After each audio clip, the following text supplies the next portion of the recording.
We feature Mike Pereira as this week's Epic Western Genuine article. Pereira was the NFL's Vice President of Officiating from 2004 through 2010, and now he serves as Fox's Rules Analyst and is considered one of the foremost voices anywhere when it comes to officiating and the rules of the game.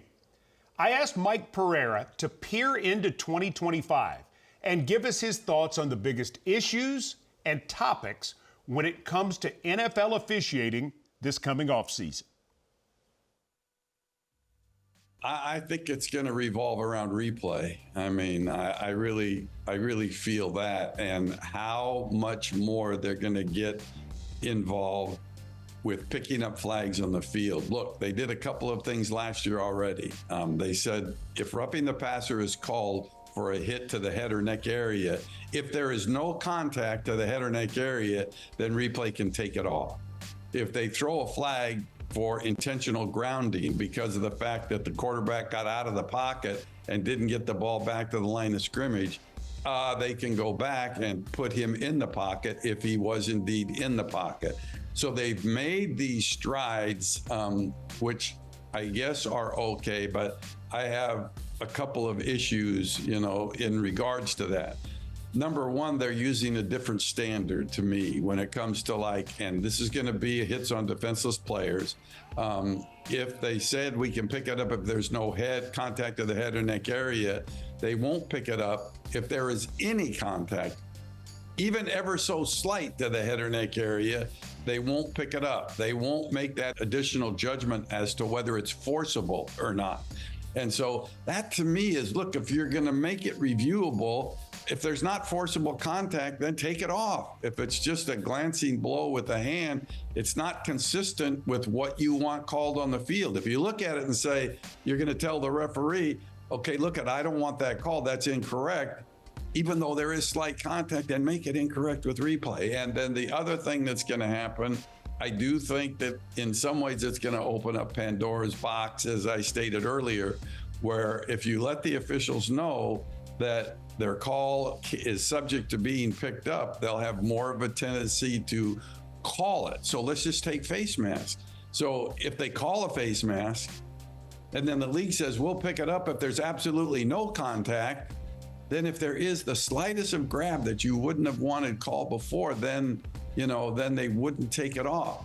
So I would hope they would get to the standard of it is or isn't a foul, period, and make that decision based on that. And I also think that if there are some that are so obviously missed, face mask, Sam Darnold, Joe Burrow, if it's so clear and so obvious and it's player safety related, and the officials looking through 22 people didn't get a look, and let them put it on.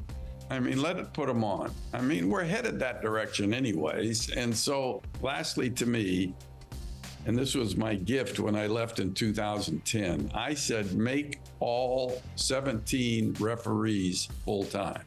Make them full-time, make them report to their officiating place, maybe put it somewhere in the middle of the country like Dallas, and they go there every week during the season. They work together. They develop the same messages. They teach the same messages to their crew. They role play. They learn what to say, what the signals are. They do everything together. They participate with the head of officiating. They participate with the competition committee. 2 of them each year are assigned to the Titans, and they come to the Titans mini camps, everything. They're with them. Now, you don't let them work a Titans game. I just think that you have 120 some odd officials being taught by a very limited number of people. And to me, the referees are the most important because they teach their own crews. And so I would love to see them bite the bullet, spend the money, and get more consistent messages to all 120 officials. Brian Callahan, you heard Mike Pereira share his thoughts on his top officiating issues for 2025. Does one of the things he say jump out to you, or do you have another issue that you think will be important in this offseason towards the 2025 rule book? Yeah, I think what he says about making the crews full-time and full-time employees of the NFL, and that to me is the most important part. Being able to train, consistency, that's my biggest issue, is the consistency from crew to crew. What they call, how they call it. It's also very different. And so you have to know what crew you have and what they call. I think those things will really help. And the other one, I think he's right, is that we might as well just make as many plays reviewable as possible just so we can make sure they're right. And I think that's the only thing anybody ever wants, is they want the correct call applied at the correct time. And if it's not, can we fix it? And I think that that's the right thing to do.